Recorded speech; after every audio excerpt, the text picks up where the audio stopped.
Dracula by Bram Stoker, created by Gravitas Dream. Jonathan travels by rail and carriage across unfamiliar borders, recording every detail in his journal. The farther he goes, the more warnings feel like omens. At a roadside inn, a local woman presses a small charm into his hand and begs him to turn back. Her fear is so sincere it makes him question his own confidence. A sealed letter arrives with precise instructions and a courteous welcome from an unseen host. Jonathan tells himself it is merely business, even as his pulse speeds up. Along the road, strangers make protective gestures and refuse to meet his eyes. Their silence feels like an accusation. As evening falls, a carriage arrives with lanterns bobbing in the dark. He climbs in, gripping his bag, and the horses surge forward. At midnight, the mountains swallow the road, and distant howls roll across the valleys. Strange blue sparks flicker among the stones, as if the earth itself is trying to warn him. The carriage stops before an ancient gate, and the air turns colder than the snow suggests. Jonathan steps out and hears a door open as if the castle was waiting. A tall gentleman welcomes Jonathan with perfect manners and a hand that feels unnaturally cold. The greeting is polite, yet it carries the weight of a trap closing. Jonathan eats alone in a grand dining room, while his host watches from the shadows. Every kindness feels measured, as if purchased with something unspoken. In lamplight, the Count's sharp white teeth flash when he smiles, and his long nails click softly on the wood. Jonathan feels unease rise, even as the conversation stays pleasant. The Count questions him about deeds, streets, and rooms with obsessive focus. Jonathan realizes the business is not merely purchase, but strategy. Shaving by a small mirror, Jonathan notices his host's face should be there, yet the glass shows only empty air. His hand slips, and a thin cut blooms red on his skin. Jonathan glimpses the Count in one corridor, then turns a corner and finds nothing but cold stone. The castle seems to rearrange itself around him, like a mind trying to confuse prey. He tests the main door and finds it locked from the outside. The realization hits hard. He is not a guest, but a prisoner. The Count calmly explains which rooms are forbidden and which letters Jonathan may write. The courtesy in his voice makes the threat feel sharper. Exploring by daylight, Jonathan finds a concealed door behind a tapestry and steps into a forgotten wing. Dusty furniture and cracked portraits stare back like witnesses. From a high window, he sees cliffs dropping into endless forest, leaving no safe route down. The view is beautiful enough to distract him and terrible enough to remind him why he must escape. In the hidden room, three women glide closer with smiles that promise pleasure and pain at once. Jonathan's mind swims as he senses teeth near his throat and the first warm spill of blood. The Count appears suddenly and tears them away with cold fury, as if claiming property. His mouth is stained dark, and Jonathan realizes the danger was not a dream. Shaking, Jonathan writes to Mina in careful phrases, hiding panic between polite lines. He also writes to his employer, hoping someone will notice the cracks in his words. Peter Hawkins reads Jonathan's letter and senses the desperation beneath the formal tone. He sets his jaw and begins making inquiries that could save a life. The Count makes Jonathan sign letters dated in the future, smiling as if the deception is a game. Jonathan understands he is being made to vanish on paper before he can vanish in truth. At night, Jonathan notices stacked crates and the smell of damp soil in a corridor he has never seen before. He realizes his host is preparing to travel, and his own time is running out. He finds a ruined chapel with a stone altar and a trap door hidden beneath torn cloth. The air below is colder, and it tastes like old dust and secrets. In a stone chamber, Jonathan sees his host lying in a box of earth, face slack as a corpse. The stillness is so complete, it feels like death rehearsed. He finds piles of gold coins and a ring of keys and stuffs what he can into his pockets. Every clink sounds loud enough to summon the castle.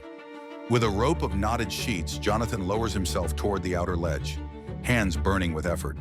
The stone scrapes his palms until they leave bright red smears behind. He drops into the brush and runs until his lungs seize, then stumbles into a quiet convent by sheer luck. Fever takes him as the doors close, and darkness swallows the rest. Sister Agatha finds him shaking and half delirious, and she lays him in a clean bed. She prays over him not knowing whether she is saving a man or sheltering a curse. Sister Agatha writes a careful note to Mina, enclosing pages from Jonathan's journal. She warns that his mind is fractured, but his terror is real. Mina reads the nun's letter and feels the world tilt under her feet. She packs immediately, choosing action over panic. The journey feels endless, but Mina refuses to stop moving. Each mile is fueled by the fear that she will arrive too late. Jonathan wakes with bandaged hands and a mind full of shattered images. Teeth, shadows, and locked doors. He writes everything down, afraid that silence will make it happen again. In a small chapel, Mina and Jonathan marry quickly, clinging to the certainty of each other. The vows sound like comfort, but they also sound like defiance. Lucy writes to Mina about her 3 suitors and the strange thrill of being adored. Beneath her laughter, she admits she has been waking in odd places with no memory. Arthur rehearses his proposal, turning a ring box over and over in his palm. Love and duty feel inseparable to him, like 2 threads twisted tight. Lucy accepts Arthur's ring with tears and joy, believing happiness has finally chosen her. That night, she sleepwalks again, barefoot and smiling into the dark. Dr. Seward records his day in a clinical diary, trying to keep emotion out of the ink. His patient Renfield has begun collecting living things with unsettling devotion. Renfield sits quietly, murmuring numbers as he counts flies in a small box. His calm is so intense it feels like worship. Renfield now keeps spiders and watches them with hungry fascination. He speaks of life as if it were currency he can hoard. News arrives of a violent storm building over the coast, and Seward senses a pattern he cannot explain. He writes a letter requesting help from an old mentor. Van Helsing reads Seward's request and immediately packs his medical bag and odd tools. His face suggests he already suspects the truth. Mina meets Lucy in a quiet coastal town and tries to pretend life is normal. The sea air is fresh, yet Mina cannot shake the feeling that something is following them. A telegraph operator taps out frantic messages as reports of a ghost ship spread along the shoreline. Her hands never stop, even when the wind rattles the windows. A captain grips the wheel as the storm lashes the deck and the mast groans. He writes later that his crew is vanishing one by one, leaving only panic and prayers. In his cabin, the captain writes his final log entry with shaking hands. He swears he hears scraping on the hatch and a heavy breath in the dark. At dawn, the ship drifts into the harbor with no response and no welcome. When the authorities board, they find the crew dead and the deck marked with dark red streaks. Dr. Patrick Hennessy reads the captain's log and feels cold fear settle in his stomach. The pages describe a presence that feeds, leaving men pale and emptied. A tall stranger steps into the fog from the harbor and disappears into the streets without a sound. Later, rumors spread of a huge dog seen near the crates, but no one can agree on what they saw. Lucy sleepwalks toward the cliffs, drawn by something she cannot name. Mina finds her just in time, and Lucy's lips are stained with a faint red that she cannot explain. Mrs. Westenra watches over Lucy with fierce devotion, believing rest will cure anything. She keeps lamps lit, but the darkness still finds its way in. Van Helsing arrives and listens to Mina's story without disbelief. He asks to see Lucy at once, his tone urgent and grave. He examines Lucy and notices strange marks at her throat in a draining weakness that comes and goes. He says little, but his eyes reveal alarm. Lucy rests in bed while garlic flowers are placed around her like a barrier. She smiles weakly, not understanding why her room smells like a kitchen garden. That night, a shadow passes the window and a pale face appears for an instant. Mina hears Lucy gasp, and the sheets later show fresh blood where none should be. At sunrise, Lucy wakes dizzy and confused, her pillow marked with dark red stains. She insists she dreamed of a voice calling her name from the night air. Mrs. Westenra, wanting comfort rather than fear, removes the garlic and opens the window for fresh air.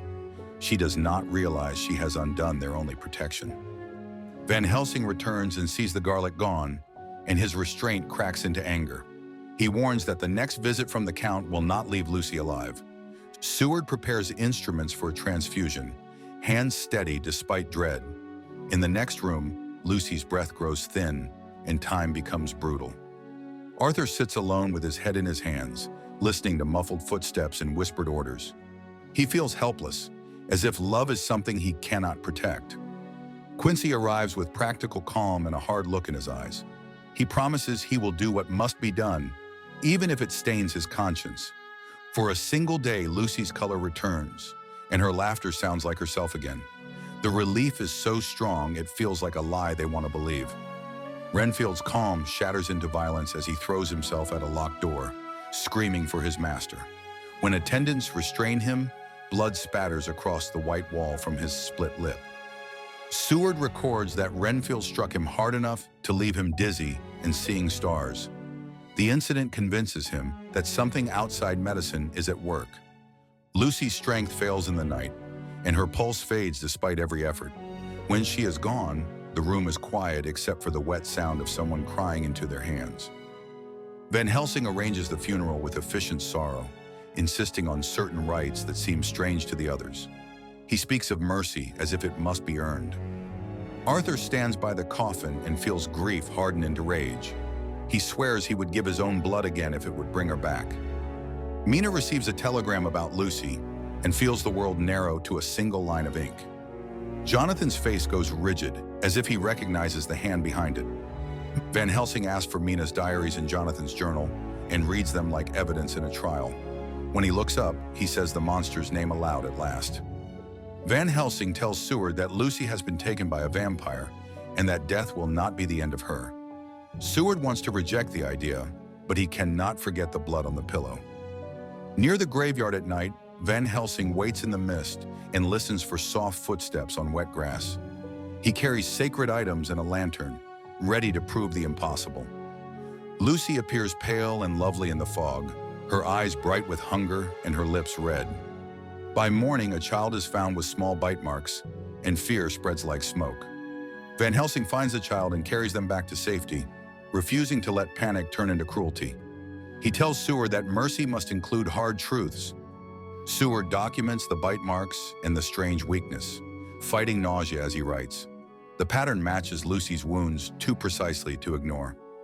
Arthur argues, pleads, and finally agrees to open the tomb, terrified of what he will see. Love becomes a knife turned inward, forcing him to face the unbearable. Van Helsing pries open the stone door and steps into the cold chamber. The coffin lies waiting, like a mouth that refuses to stay shut. They find the coffin empty, its satin lining disturbed as if someone rose in a hurry. Seward feels his skin crawl as the proof becomes physical. Van Helsing places a barrier of sacred symbols and garlic to keep the thing inside from leaving again. The air seems to tighten, as if the tomb itself resents being fenced. When Lucy returns to the tomb, Arthur sees her smile and knows it is not the woman he loved. He drives a wooden stake through her heart, and blood spills dark across the stone as her body finally grows still. Arthur sinks into sobs, and Van Helsing tells him the mercy was real, even if it was brutal. The horror leaves a silence that feels almost holy. Mina asks Seward to share his recorded diary so she can assemble the truth from every angle. She turns grief into work, believing facts can defeat fear. Mina types pages late into the night, stitching journals and letters into a single record. Her hands shake, but her sentences stay orderly. Van Helsing gathers the men and forms a pact to destroy the Count, no matter the cost. They swear over maps and tools, knowing someone may die before the end. Quincy checks his revolver and knife, then pockets them with grim resolve. He jokes once, then stops, as if humor would invite death. In a rented house, Dracula sleeps in a box of earth by day, hidden behind mundane walls. At night, he hunts again, leaving drained bodies and whispered panic. Jonathan studies shipping receipts and marks each crate's route on a map. The paper trail feels like a monster's footsteps made visible. Mina discovers deeds and addresses that reveal the Count has built multiple hiding places. Each new location feels like another throat he can reach. Seward forces a door and steps into a dust-choked room, lamp in hand. The stench of earth and rot makes him gag, and he knows the Count has been near. Van Helsing opens a crate and performs a grim ritual to make it unusable as a refuge. He speaks prayers with the calm of a surgeon, even as the others flinch. Dracula appears in the doorway with eyes like burning coals, and the air turns icy.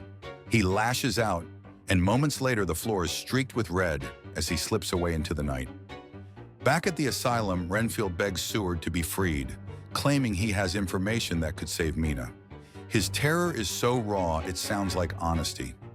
Renfield tries to block the Count's path and is brutally beaten for it, left broken on the floor. He dies whispering a warning, and the corridor carries the metallic smell of blood. Seward records Renfield's death with shaking hands, no longer pretending this is only illness. The asylum walls feel thinner than paper now. Mina wakes with a burning mark at her throat and a new dread in her eyes. She remembers being held down, a mouth at her skin, and the taste of blood she did not choose. Van Helsing places a protective circle around Mina and tells her she is still herself. He promises the Count can wound her body, but he will not claim her spirit without resistance. Mina enters a trance and describes cold water, creaking wood, and the rhythm of waves. The clues point to the Count fleeing by ship with one of his boxes. Arthur studies timetables and routes, calculating how to intercept the cargo before it leaves the country.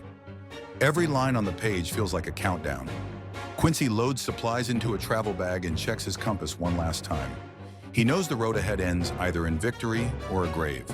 In a warehouse, Dracula stands beside a sealed crate and listens, smiling at the humans closing in. He believes their courage will only make the ending sweeter.